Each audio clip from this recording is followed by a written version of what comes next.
İşdən iş çıxarırıq. Nərmin Aşurzadə ilə idarəetmənin əsasları başlayır.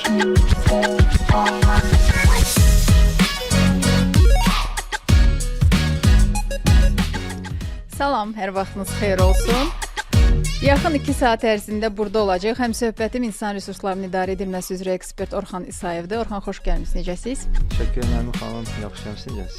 Təşəkkürlər və biz Orxanla birlikdə bugün iş yerlərində ümumiyyətlə müxtəlifliyin idarə edilməsi haqqında danışacağıq. Burada təcrübə fərqi, yaş fərqi, nəsillər arası münasibətlər, bütün bunları müzakirə edirik ki, necə fərqli insanlar necə bir komandada idarə olunur və onlara yanaşma necə olmalıdır. Burada HR-ların rolu nədən ibarətdir? Bütün bunlarla bağlı indi müzakirəmiz olacaq. Müzakirəmizə isə siz də qoşula bilərsiniz. Telefon nömrələrimiz açıqdır. İşinizi asanlaşdırmaq üçün telefon 012 404 11 22.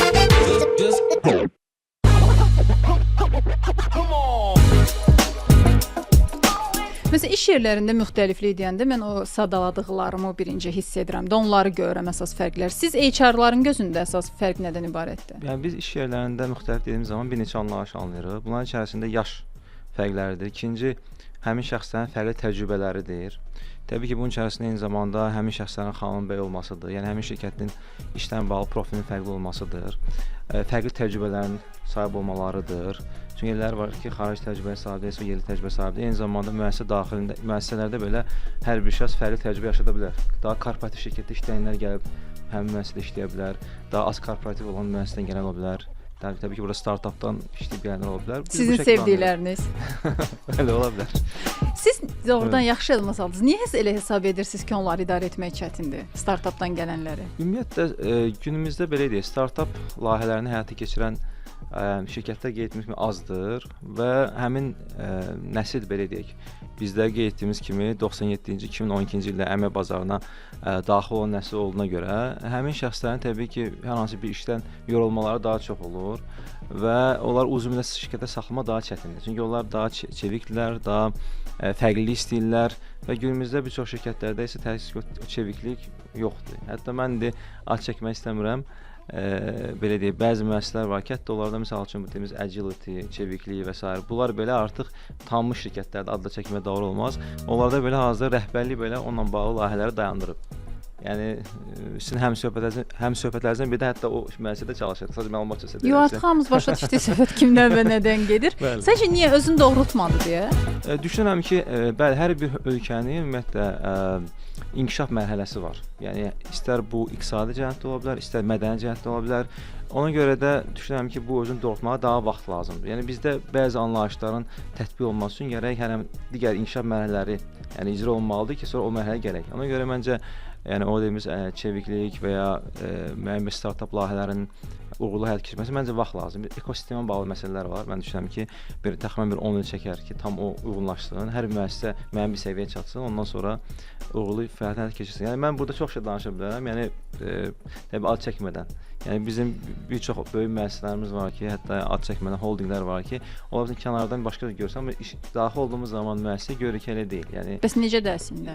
Bəli. Əslində necədir? Yəni bir çox müəssisələrimiz məsəl üçün müəyyən bir dəyərlərini hazırlayıb təqdim edir bazara. Yəni cəmiyyətdəki biz bu dəyərlərə görə işləri götürürük və bizim müştərilərə qarşı olan dəyərlərimizi biz sadiq və s. Amma reallıqda baxırıq ki, həmin müəssisəyə daxil olduğumuz zaman və ya oradan eşitdiyimiz məlumatlara görə və ya özümüz də müəyyən şirkətdə işləmiş, görürük ki, elə deyil. Sadəcə forma və məzmun arasında fərq var. Ona görə də təbii ki, bu ancaq Azərbaycanda deyil, xarici ölkələrdə eyni məsələlər var. Yəni hər bir ölkədə misal üçün Amerikanın özündə olsun belə, o demək deyil ki, hər şey idealdır, əladır və s. Orada da insan münasibətləridir. Sadəcə vurulamaq istəyən məqam odur ki, gərək ölkədə misal üçün bütün müəssisələr müəyyən bir inkişaf mərhələsini keçməlidirlər ki, ondan sonra artıq yanaşmalar, dəyərlər fərqli olmalı ki, artıq dediyimiz, yəni o çevik yanaşma, rəqabət o qədər güclü olmalıdır ki, artıq o əcəl, çeviklik yanaşması və ya müəyyən startuplara bu istiqamətdə bir dəstək olmaqla da biz o işləri həyata keçirə bilərik. Biz bugün iş yerlərində müxtəlifliklər necə idarə olunur bu haqda danışırıq. Həm söhbətim Orxan İsayevdir. İş dünyası ilə bağlı aktual söhbətlər, faydalı məsləhətlər, maraqlı qonaqlarla müzakirələr İctimai Radioda. Nərmin Aşurzadə ilə idarəetmənin əsasları başlayır.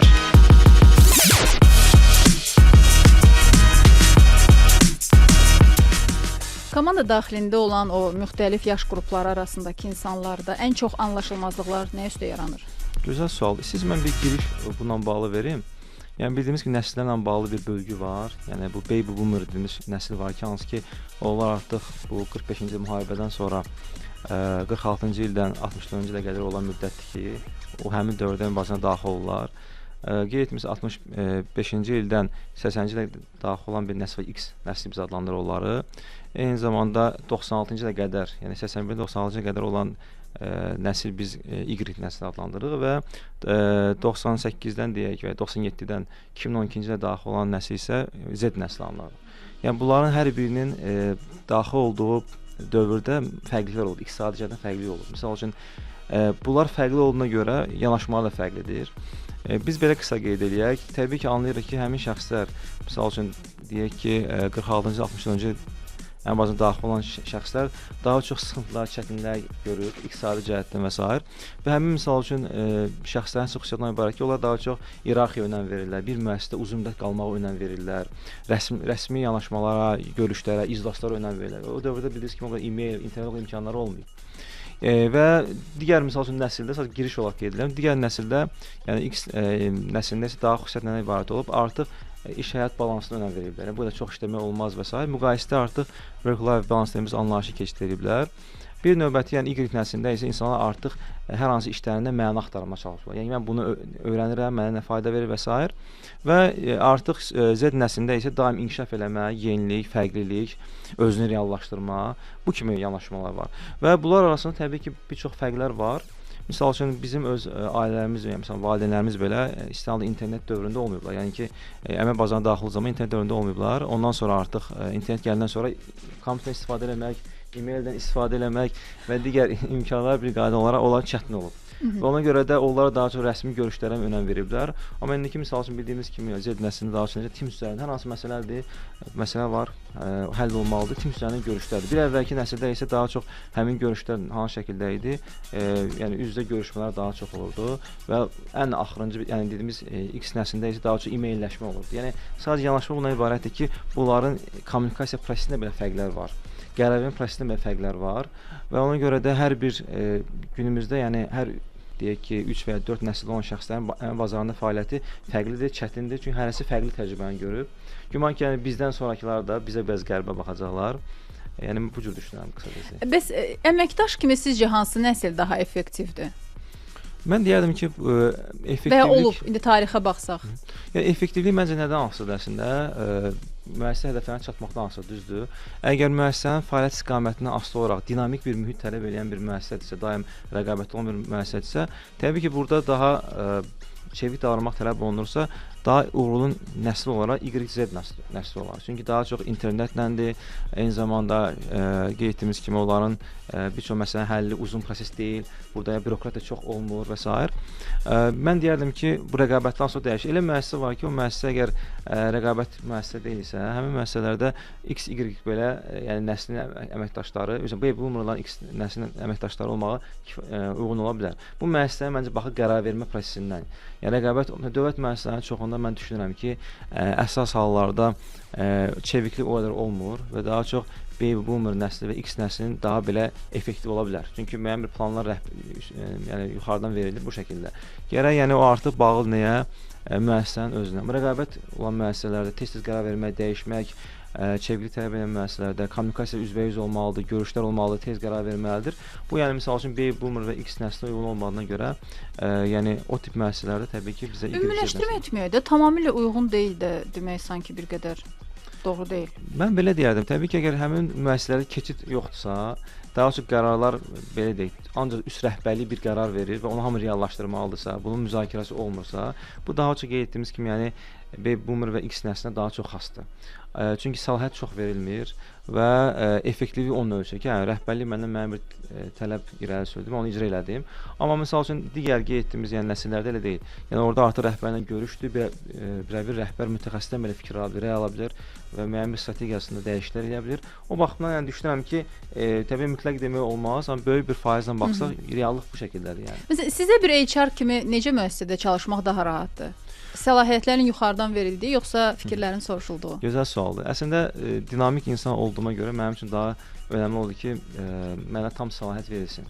Çünki hər hansı bir şəxs nəyə necə edəcəyini bilirsə, bununla bağlı alətləri bilirsə, həmin şəxslərə səlahiyyət verilsə, o bir çox dəyişiklik edə bilər. Amma hər hansı bir dəyişiklikdə yalnız bir nəfərin olmadığına görə təbii ki, çətin olur. Amma elə müəssisələr var ki, yəni gözəl sual verdiniz, o müəssisədə rəhbərlik, yəni də çox ciddi nəzarət, uyğunluq çərçivəsində məsələyə baxır. Hər addım atmaq bir riskdir. Yəni bu hallarda artıq həmin şəxslər üçün çətin olur. Yəni bir qərarlar vermək çətin olur, bir çox yeniliklər eləmək çətin olur və həmin şəxs məcbur olur ki, uyğunlaşsın və mümkün çərçivədə. O da uyğunlaşa bilmir, sonra çıxır gedir. Bəzi bir çox hallarda o hallar olur da. İşə qəbul prosesi onda necə olmalıdır? Məsələn, bir müəssisə başa düşür ki, bizə gəlib fikir verən, ideya filan, onsuz da bu adama heç bir səlahiyyət verilməyəcək, sadəcə icraçı lazımdır. Orada o necə yoxlanılır? Gözəl sualdır. Ümumiyyətlə məsələn mən özüm də bir yanaşma tətbiq edirəm. Yəni elə namizədlər var ki, onlar misal üçün yenilikçi namizədlərdirsə və həmin vəzifədə yenilikçi tələb olmayacaqsa, deməli bizə yenilikçi adam lazım deyil.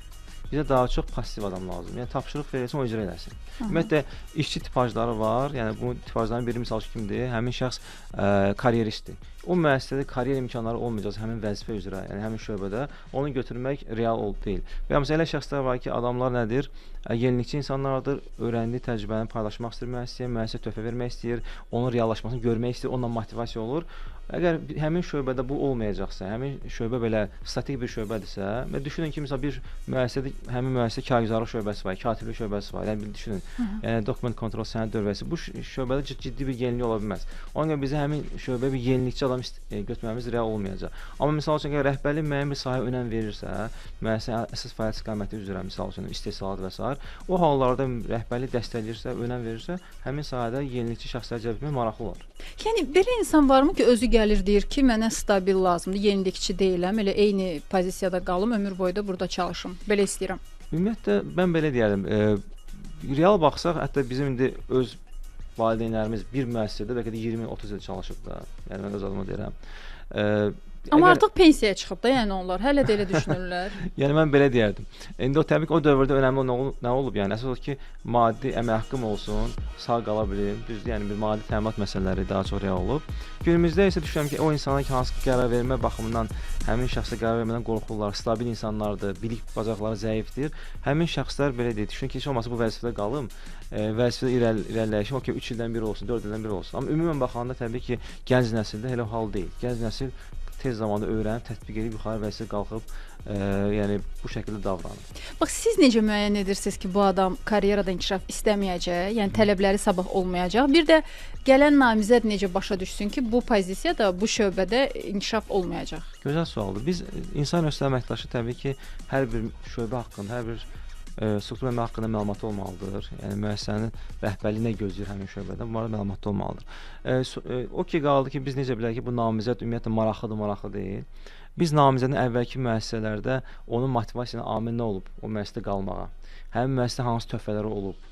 Bu kimi sualları verməklə düşünürük ki, artıq cari müəssisəni tərk eləmək istəyirsə və ya tərk edibsə, hansı amilə görə tərk edib? Adam deyir ki, mənim kifayət qədər yaxşı maaşım vardı, mənə səlahiyyət verilmirdi, bildiyim təcrübəni tətbiq eləmirdim. Biz artıq bilirik ki, bizim əgər müvafiq şöbədə belə bir hal olacaqsa, biz onu götürməyimiz riskdir.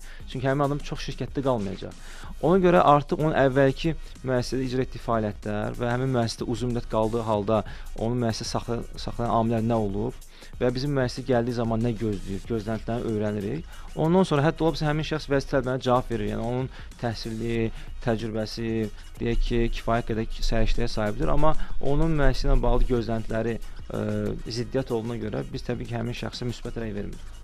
Sonra həmin yazıq düşünür ki, görəsən məni niyə işə götürmədilər? Çox zaman belə bir amil olur. Mən özümə müsahibələrdə qeyd edirəm ki, ola bilsin ki, biz sizin gözlərinizə cavab verməyə bilərik və ya siz bizim gözlərinizə cavab verməyə bilərsiniz. Bu hallarda, yəni bu deməkdir ki, siz uğursuz namizədsiniz. Və həmin şəxs anlayır ki, ola bilsin ki, bəzən əmək haqqına görə imtahan edə bilərik, bəzən başqa amillərə görə imtahan edə bilərik. Sizin müşahidəyə görə insanların bəs işdən çıxmasına ən çox nə səbəb olur?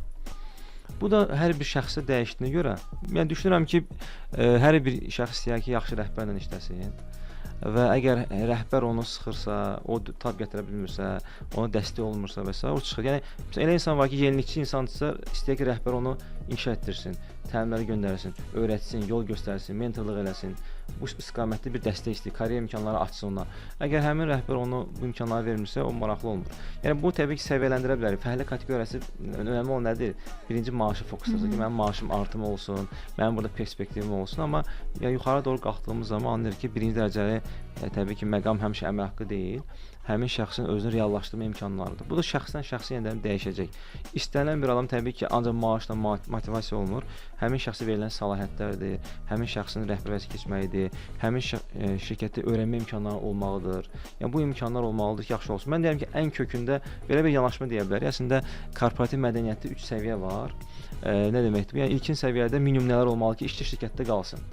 Məsələn, bunun içərisində deyək ki, həmin işçinin təhqir olmaması, tənqid olmaması, ciddi stres altında qalmaması, yəni dediyimiz yəni sözləndir. İşçi çoxluğunu demək istəmirəm.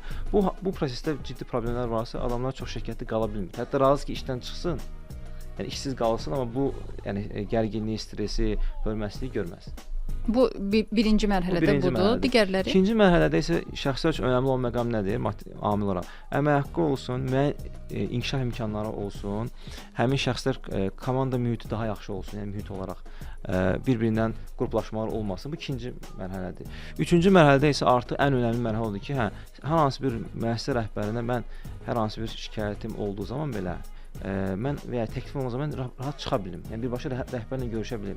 Yəni rəhbərin burada artıq yanaşması belə bir anlayışla xidmətçi lideri anlayışı var, servant leadership. Yəni o səviyyədə olsun və mən eyni zamanda özüm nəyi reallaşdırmaq istəyirəmsə öz həyatımla bağlı, bu müəssisəyə bağlı. Mənə tam səlahiyyət verilsin. Bu ən üst səviyyədədir. Amma ilkin, yəni giriş səviyyədə, orta səviyyədə təəssüf ki, bir çox şirkətlərimizdə ciddi problem olduğuna görə ən üst səviyyə, yəni bəzən kənardan elə görsən, bilər ki, var. Çox şirkətlərdə təəssüf ki, bunlar yoxdur. Orxan, məsələn, indi deyək ki, kiminsə idarə etməsində, rəhbərliyində fərqli yaş kateqoriyalarına aid olan, amma ciddi yaş fərqi olan, deyək ki, kimsə 20-dədir, kimsə 50-dədir və s. belə bir komandası var. İndi onu idarə etməlidir.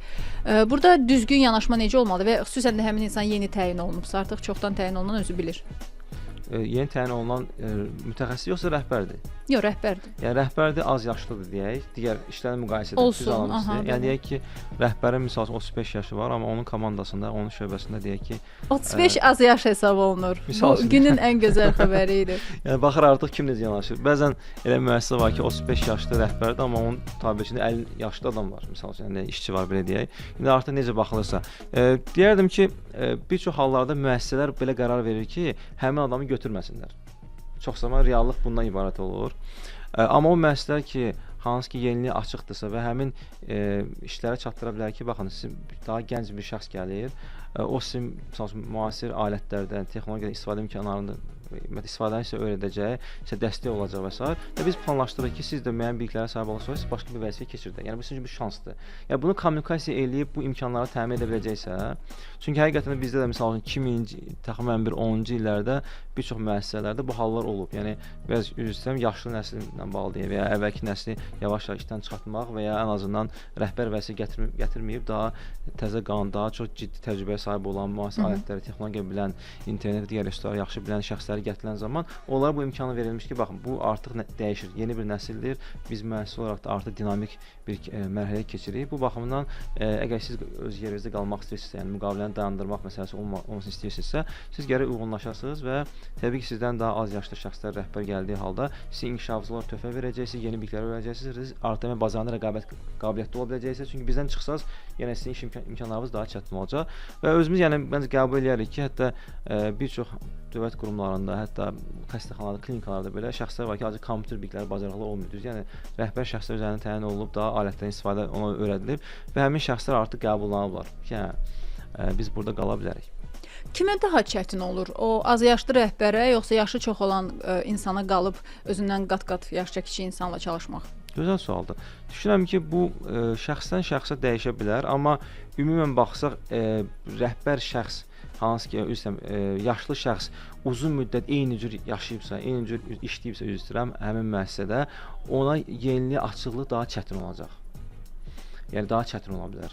Amma məsələn gənc nəsil anlamalıdır ki, birinci ki, məndən daha bəlkə təcrübəsi çox olub və ya yanaşması fərqli olan şəxslər var. Mən onu rəhbər təyin olduğum zaman burada aramızda bir belə deyək, kommunikasiya olacaq. Mən anlamalıyam ki, onlara dəstək olmalıyam, onlara belə deyək, bu vəzifə də rəhbər vəzifə olduğuna görə çalışan prosesi idarə edə bilir. Mən düşünürəm ki, müqayisədə belə deyək, daha yaşlı nəsil üçün daha çətin ola bilər. Amma onlar necə özünə inandıra bilərlər ki, bax mən əmək bazarından çıxa bilərəm. Yəni mən bu rəhbəri qəbul etməsəm, getdikcə rəhbər vəzifələri gəncləri götürürlər. Mən işdən çıxacağam və s. Bu da düşünülə bilər. Mən bunu düşünürəm ki, daha çox çətin yaşlı nəsildədir məncə. Mən elə düşünürəm. Amma təkcə məsələn bu qorxu ilə nə qədər qalıb davam etməkdə olar ki, yəni birdən buradan çıxaram, başqa yerdə tapmaram. Bir müddət qalacaq təbii ki, çarəsizlik və s. Amma insan özünə də işgəncə olmasın deyə o dövr. Sizcə o dövrü necə keçirməlidir? Mən belə deyim, indi deyək ki, misal bu nəslini kənara qoyaq, X nəsli olsun. Yəni hansı ki, deyək ki, misal həmin şəxslər 65-ci ildən 80-ci ilə qədər olan ən bazarda daxil olan şəxslər götürək də belə deyək. Yəni o dövrdə yaşında olan şəxslər demək istəyirəm. Həmin şəxslərə misal verək. Həmin şəxslər uzun müddət bir müəssisədə çalışdığına görə bilirlər ki, biz çıxsaq daha dinamik müəssisəyə gedə bilmərik. Onlar bunu anlamalıdırlar. Ona görə də onlar özlərini inkişaf etdirməlidir. Hər birimiz, məsəl üçün biz deyək ki, mən nəsil olaraq Y nəslinə aidam deyək. Və mən anlayıram ki, məsəl üçün Z nəsli daha da artıq yeniliyə maraqlıdır, alətdən istifadə edir, AI-dan, süni zəkandan çox istifadə edir. Mən artıq anlayıram ki, mən özümü inkişaf etdirməliyəm. Mən düşünürəm ki, həmin nəsil də anlamalıdır ki, biz yəni getdikcə hər şey yeni qan lazımdır, yeni gənc nəsil lazımdır müəssisələrə. O baxımdan həmin şəxslər özünü inkişaf etdirməlidirlər. Yəni stress yaşamaq istəmirlərsə, ən azından anlamaq ki, mən təlimə getməliyəm, özümü inkişaf etdirməliyəm. Bu birinci məqam. Bəzən belə məqamlar da var. Elə şəxslər var, çox savadlı şəxslər olur. Məsəl üçün mən bir misal verim. Bir şəxs vardı, 62 yaşındaydı, amma öz sahəsində çox güclü idi. Yəni ixtisaslaşmış bir şəxsdir. Keyfiyyət nəzarət üzrə belə deyək. Həmin şəxs qorxmurdu. Niyə görə? Hətta deyir ki, mən falan restorandan istifadə edə bilməsəm belə, mənim elə bir biliyim var ki, istiqamət üzrə mən müəssisəyə getsəm, rəhbərlik məni çıxardan deyil. Hətta elə rəhbərlər kritik vəzifələrdə olar, hamının tərəfindən axtarılan vəzifələrdir. Və yer həmişkən çoxdur. Çünki mənim də bir çox elə tanıdığım insanlar var ki, yəni hətta rəhbərlik yəni onları xahiş edib saxlayır ki, qal, çünki alternativ əvəz ediləsi bir kadr yoxdur. Mən belə deyərdim, ya həmin şirkətdə yəni çox yaşlı nəsil deyilsə, yaşlı deyilsə, 60 yuxarı deyilsə, 55 yuxarı deyilsə, məntiq nəsildə onların yerinə adam tapmaq olardı. Sadəcə olaraq sistem qurulmayıb. Amma elə sahələr var ki, misal üçün Azərbaycanda spesifik sahədə, o sahədə kadr yoxdur belə deyək, çox azdır. Sovet dövründə olan bir müəssisə olub, inkişaf edib gəlib deyək ki, hal-hazırda fəaliyyət göstərir. O sahəni bilmək çox çətindir. Amma demək istəyirəm ki, o şəxslərin misal üçün müəssisə maraqlı olub saxlasın. Deyək ki, eybi yox. Ona hətta bir dənə işdə tutarıq, onun o kağız işlərini belə deyirlər və ya digər yazışmalarını və s. digər şəxs eləyər. Bunun əsas texniki tərəfi önəmlidir. Davranış tərəfi də önəmli deyil. Rəhbərlik də önəmli deyil. Bu texniki sağlığı çox güclüdür. Bunu saxlayaq. Təbii ki, bu da doğru bir yanaşma mən deyil. Niyə deyil? O baxımdan deyil ki, həmin onun tabiəçi olan işçilər də bir müddətdən sonra onun rəhbərliyini tam qəbul etməyə bilər. Çünki onun davranışı uyğun olmaya bilər, kobudluq eləyə bilər və ya bir çox şeyləri artıq qərar vermə prosesində ləng ola bilər. Ona görə məncə hər bir istənilən halda əvvəlki nəsil digər nəslə müəyyən qədər uyğunlaşmalıdır. Çünki cəmiyyət o şəkildədir. Yəni düşünün ki, bizim misal üçün əvvəllər biz avtobusa mindiyimiz, metro mindiyimiz zaman kartdan istifadə edirik. İndi artıq nədir? Tətbiqdən istifadə edirik. Yəni bir daha sürətli bir prosesdir bu baxımdan. Düşünürəm ki, yəni istənilən halda bir əvvəlki nəsil sonraki nəslə uyğunlaşmalıdır. Yəni texnoloji baxımdan, inkişaf baxımından uyğunlaşmalıdır. Təbii müsbət tərəflərini götürməlidir. Yox, aydındır ki, uyğunlaşmalıdır. Özü də onu bəlkə də çox istəyərdi. Amma indi elə də bilmirsə, amma onun sahəsində onun qədər yaxşı olan başqa biri də yoxdursa, bu da əslində onun uğurudur ki, o bu qədər peşəkardır ki, əvəz olunmur. Tamamilə doğrudur. Yəni həmin şəxs çox savadlıdır, amma bazarın reallıqları var. Yəni bazarın reallıqları var. Bəzən şirkət onsuz da deyir ki, mən həmin şəxs indi xarici göndərə bilərəm, öyrədə bilərəm və həmin şəxs o bilikləri yenilə bilər. Amma mən spesifik sahəni dedim, yəni çox dar sahəni dedim. Yəni bütün sahələrə bu aid deyil təbii ki. Bir də məsələn, adətən Z nəslinin Y nəslindən nədə daha yaxşı olduğunu, nədə zəif olduğunu məsələn tez-tez müzakirə edirik. Bizim efirdə də bu müzakirələr olur. Amma məsələn bir rəhbər seçim qarşısında qalanda eyni qədər peşəkar Y nəslindən olan və Z nəslindən olan iki nümayəndə varsa, o niyə Y nəslindən olanı seçməlidir? Məsələn, bizim üstün tərəflərimiz nədən ibarətdir? Məncə Y nəsli daha stabildir. Yəni həmin şəxslər İndi bu həmişə yaxşıdırmı? Bəli. Bu həmişə yaxşıdır. Demir həmişə yaxşıdır. Yenə də hər şirkətin baxır həyat dövrünə baxır, yanaşmasına. Yəni mən deyərdim ki, məsəl üçün hər iki nəsildən adam olmalıdır. Y-dən də olmalı, Z-dən də olmalıdır və bəlkə də Y nəsli sahib olub bir çox təcrübələri Z nəslinə ötürmək baxımından hətta çox zaman onların rəhbər olmağı daha yaxşıdır. Z nəsli elə bir nəsildir ki, onlar hər hansı bir yenilik, sürətli qərar vermə görmədikləri zaman o şirkətdə çox qalmırlar. Biraz disiplin məsələsində çətinlikləri ola bilər. Daha remote işləməyə daha meyil ola bilər. Yəni deyirəm, bu artıq müəssisəyə bağlıdır. Elə müəssisə var ki, işlər hamısı remote işləyir. Yəni Azərbaycan realına baxsaq, mən düşünürəm ki, indiki hallarda Y nəsli olmağı önəmlidir.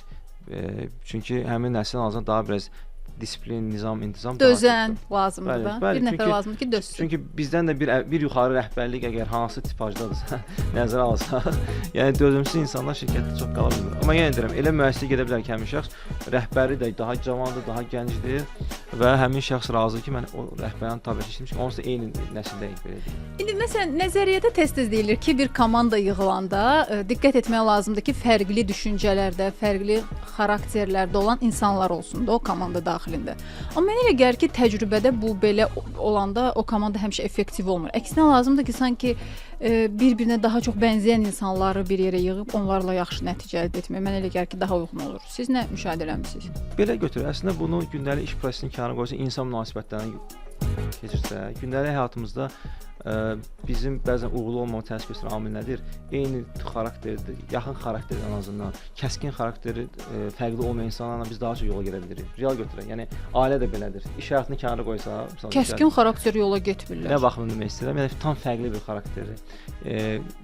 Bir-birini tamamlayan xarakter. Belə götürək misal üçün, deyək ki, bir şəxs çox sakitdir, stabildir, belə deyək, riskdən qaçan insandır. Digər insan isə əksinə daha aktivdir, riskə meyllidir, daha mübarizdir. Bu çox hallarda ona gətirib çıxardır ki, yenə kəskin fərq bunu demək istəyirəm. Yəni həmin şəxs məsələn rəhbər olduğu zaman, deyək ki, dominant olan şəxs rəhbər olduğu zaman onunla yola gedə bilmir, çətin olur yəni.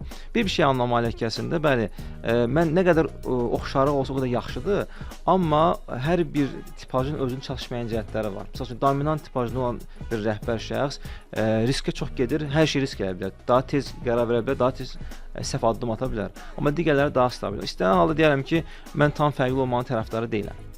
Mən deyirəm ki, bəli, oxşar olmalıdırlar və hər biri öz boşluğunu nəzərə alıb onu doldurmalıdır.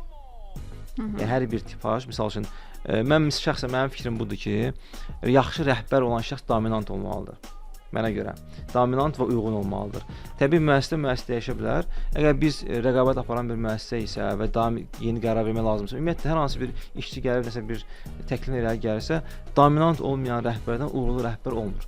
Dominant və uyğunluq. Sistemlə gedən, amma dominant. Yeniliyə açıq olan, qəti qərar verə bilən, uzatmayan. Amma düşünün ki, əgər rəhbər sadəcə hər şey qaydalara uyğun olsun və addım atmada risk eləməyən şəxssə, harmoniya qalsın, kiminsə xəttinə birdən dəyərəm, bu tip tipajlar insandırsa, həmin şəxsin həqiqətən də, yəni və bu adam ümumiyyətlə müəssisə rəhbəridirsə və ya departament rəhbəridirsə, yəni bu uğurlu olmayacaq. Həqiqətən də bu belədir. Onun yerinə dominant olsun, həmin dominant insanı müəyyən qədər belə deyək, stabil deməkdə nizamlayan uyğunluq dediyimiz compliance tipli şəxs olsun, o daha uğurlu olar. Yoxsa qərar vermədə gecikən, qərar vermədən uzaq duran, statikliyə meyil eləyən, kiminsə xəttinə deyəm düşünən, minlərlə məlumatları toplayım, ondan sonra qərar verim deyən rəhbər.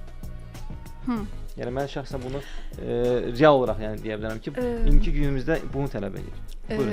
Dominant məsələn siz deyəndə indi elə başa düşəcəklər ki, başqasının fikrini eşitməyən, sadəcə mənim dediyim mütləq olmalıdır deyən insanlardan söhbət gedir, amma bunlardan söhbət getmir. Təbii ki, yəni qarşı tərəfin fikirlərinə qulaq asmaq lazımdır. Sadəcə dominant insanlar daha sürətli qərar verən, KPI standartlarına tabe olan, daha risk meylli olan, addım atana çox düşünməyən, yenə deyirəm, hər bir tipajın öz zəif cəhətləri var. Amma rəhbər vaxtında qərar verə bilmirsə də və ya bəzən misal verim sizə, 2 şöbə ola bilsin rəhbərləri var, arasında bir konflikt olur və şöbə müdiri həqiqətən də biri ədalətsiz olub, düzgün olmayıb və s. və axır. Əgər o prosesdə misal üçün rəhbər düzgün qərar verməsə də, digər şöbə müdiri artıq olacaq, istənilən halda motivasiyanı düşəcək və bir çox yenilikçiyə də addım atmayacaq. Yəni bir çox belə baxaq, sərkərdələrə baxsaq, real baxaq da misal üçün, hamısı dominant olur. Döyüşdə. Şirkət daxilində. Yəni düşünün ki, hətta mənfi bir tipaj olan misal üçün bir dövlət də bir böyük bir şirkətdə belə yanaşaq konkret olaraq. Baxsam misal üçün indi mənfi tipaj olsa Hitlerin özü də dominant insan olub. Deyək ki, misal üçün bir çox Osmanlıda olsun və ya Romada olsun, Sezar olsun, hamısı dominant insan. Amma biz müsbətlərə baxıb onlardan öyrənsək təbii ki, müsbət tərəf. Çatışmayan cəhətləri də olub təbii ki. daha yaxşıdır. Sonda isə bir şey də soruşmaq istəyirəm ki, ümumiyyətlə rəhbərlik idarə etmədə fərq qoymalıdırmı əməkdaşlar arasında? Məsələn, biz qəbul etdik ki, bu qədər fərqli insanlar var, yaş, cins məsələndə və bunlara qarşı da idarə etmə üsulları fərqli olmalı, yoxsa hər kəs üçün eyni yanaşma? Mən düşünürəm ki, fərqli yanaşma olanda ədaləti pozacaqsa rəhbər, yəni kiməsə güzəşt deyir ki, bu adam onsuz da falan keyfiyyəti bu şəkildədir, buna misal üçün töhmət verməyək, digərinə töhmət verək və ya buna misal üçün mən düşünürəm ki, rəhbər düşünməlidir ki, hər bir struktur bölmə tələblərinə uyğun şəxs kimdir, onu götürməlidir və ona uyğun davranmalıdır. Əgər ədalət qorunmadıqdan sonra artıq belə deyək, həmin müəssisə uçuruma gedəcək. Və sən hər kəsə eyni davranmaq da ədalətli deyil, düzdür? Baxır məsələ nədən gedir? Yəni o bəzən məşhur söz var da, misal üçün üzr istəyirəm, xanımlarla kişilər eyni cür deyil. Ədalət burada önəmli olan nədir? Bərabərlik məsələsində, bərabərlik məsələsi daha çox ədalət tərəfi önəmlidir. Mən düşünürəm ki, yəni yenə deyirəm, hamıya eyni qaydalar təyin olunubsa, sistem baxımından hamıya eyni cür davranmaq daha doğru olar. Mənim yanaşmam bu şəkildədir. İnsan resursları üzrə ekspert Orxan İsayevin fikirlərini eşitdik. Təşəkkür edirəm sizə gəldiyinizə görə. Belə, biz müasir iş yerlərində müxtəlifliyin idarə edilməsi haqqında danışırdıq və mən düşünürəm ki, müzakirə maraqlı idi.